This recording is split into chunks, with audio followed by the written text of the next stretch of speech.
안녕하세요. 오늘도 좋은 하루 되세요.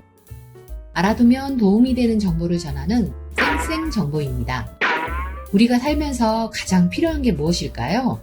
현실적으로 대답하자면 우선은 먹고 살기 위한 돈이 가장 필요하겠죠? 그래서 우리가 열심히 일하고 월급 받고 생활하는 것일 테고요.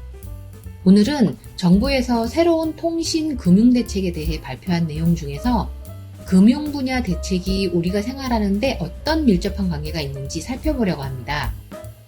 구독과 좋아요는 영상 제작에 큰 힘이 됩니다.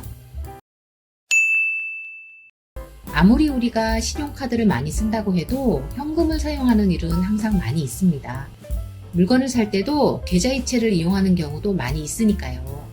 계좌로 돈을 보내거나 찾아서 쓸 때도 많이 생깁니다. 앞으로는 현금을 입금하고 출금할 때 이렇게 달라진다고 합니다. 계좌를 개설하는 과정도 달라진다고 하네요. 왜 이렇게 달라지나 봤더니 요새 빈번히 일어나는 보이스피싱의 피해를 예방하기 위한 대안인 것 같습니다. 우선 대면 편취형 보이스피싱의 범죄 이용 계좌에 대한 지급 정지건입니다. 범인을 만나 직접 현금을 주는 대면 편취형의 경우 그동안은 송금 이체 행위가 아니라 통신사기 피해 환급법상 보이스피싱이 아니어서 현장에서 조직원을 검거하더라도 지급정지가 불가능해 피해자에 대한 피해 구제가 어려웠다고 합니다. 앞으로는 대면 편취형 보이스피싱도 통신사기 피해 환급법을 적용하여 수사기관이 현장에서 범인을 검거하는 즉시 금융회사에 해당 계좌의 지급정지를 요청할 수 있게 바뀌었습니다. 카드, 통장을 사용하지 않는 ATM 현금 입금 한도가 축소되었는데요. 1회 100만원에서 50만원으로 축소되었습니다. ATM에서 카드, 통장을 사용하지 않고 계좌번호를 입력하여 현금을 입금하는 방식이 대면 편취한 자금을 송금하는 수단으로 활용되고 있어 이를 제한하기 위해 입금 한도가 축소되었다고 합니다. 또한 1일 300만원 수취 한도가 설정되었는데요. 지금까지는 ATM 무매체 입금을 통해 송금한 자금을 무제한으로 수취가 가능했는데 그 한도를 제한한 겁니다. ATM 매체 입금이나 창구, 비대면 채널 등을 통한 이체 송금 자금 수취는 기존과 동일하게 사용 가능하여 소비자의 불편은 최소화하는 반면 ATM 무매체 한도 및 수취 한도 축소로 보이스피싱 범죄를 억제하고 단속할 수 있는 효과는 클 것으로 기대하고 있습니다. 비대면 계좌 개설 시 본인 확인을 강화합니다.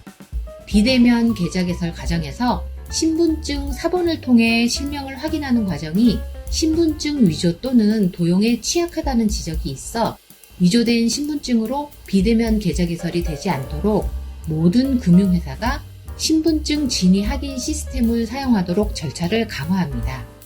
아울러 신분증 도용을 방지할 수 있도록 신분증 사진과 실제 계좌 신청인의 얼굴을 비교할 수 있는 안면인식 시스템을 개발하여 도입을 추진합니다.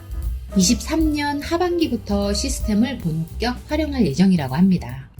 우리나라 보이스피싱은 지금까지 범죄자가 유출된 개인정보를 활용하여 피해자의 계좌에서 자금을 직접 송금 이체하는 경우 피해자의 대응 수단이 없었습니다. 앞으로는 보이스피싱 피해 발생 우려 시 피해자가 전체 금융기관의 본인 명의 계좌를 일괄 선택 정지할 수 있는 시스템을 구축할 예정이라고 합니다. 보이스피싱에 연루되면 처벌이 무겁다라는 공식이 성립된다면 범죄율이 좀 줄어들지 않을까요? 보이스피싱 범죄는 수익에 비해 현재는 처벌 수준이 낮고 단순 조력 행위에 대한 처벌 규정이 없어 통신사기 피해 환급법을 개정하여 보이스피싱에 대한 처벌 수준을 강화하고 단순 조력 행위에 대해서도 처벌 규정을 마련할 계획이라고 합니다.